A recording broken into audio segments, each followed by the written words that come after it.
মা বলছি যে আজকে আমার বার্থডে আছে, সেই জন্য আপনার ছেলে বলেছে একটা রেস্টুরেন্টে রাত্রে আমাদের খাওয়াতে নিয়ে যাবে। তো সেই জন্য আজকে আমরা রাত্রে খাবো না। তোমার জন্মদিন আছে বলে তুমি একা যাবে গো আমার ছেলেটার সঙ্গে? আমরা কি করবো? আমরা বাড়িতে বসে আঙুল চুষবো? না না না, সেটি হবে নি, আমরাও যাবো তোমার সাথে। আচ্ছা ঠিক আছে মা, আপনারাও যাবেন তাহলে। ধুর, ভাবলাম দুজনে কোথায় অনেকদিন পর একা একটু সময় কাটাবো। মা মা শুনুন না, বলছি আজকে তো ভ্যালেন্টাইন্স ডে, সেই জন্য আপনার ছেলে আমাকে বলেছে একটা সিনেমা দেখতে নিয়ে যাবে। তো আমরা ওখান থেকে খাওয়া দাওয়া করে ফিরবো, ঠিক আছে? ও, তা ভ্যালেন্টাইন ডে আছে বলে তোমরা যাবে, আমাকে কি বলে রেখে যাবে? আমি আজকে একা আছি বাড়িতে। না না, আমিও তোমাদের সাথে যাবো, কারণ তোমার শ্বশুর নেই, ও মনার বাড়িতে গেছে, আমিও যাবো। আমি অনেক দিন সিনেমা দেখিনি, আমিও তোমাদের সাথে যাবো খন। আচ্ছা ঠিক আছে। ছেলেকে যখন বউয়ের সাথে একা ঘুরতেই দিবি না, তাহলে বিয়ে কেন দিয়েছিলি সেটাই বুঝতে পারি না। মা 2 মাস পরে আমরা গোয়া যাবো বলে ঠিক করছি।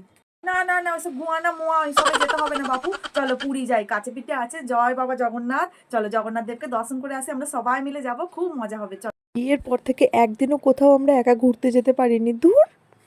মা শুনুন না, বলছি যে এখন চাটা খেতে হবে না, আমি আর আপনার ছেলে সকালে একটু হাঁটতে বেরোচ্ছি, চলুন আপনিও যাবেন। তো তোমরা হাঁটতে যাচ্ছ, যাও না বাপু, আমি কেন যাবো? না না, আমি যাবো না। না না মা, আপনাকে যেতেই হবে, আমি আর আপনার ছেলে একা একা কোথাও যেতেই পারি না। এই প্রাইভেসিটা দিলে হয় বলুন? আমরা দুজনে একা যাবোই না, আপনাকে যেতেই হবে, চলুন চলুন। ঠিক আছে মা, আমরা একাই চলে যাচ্ছি।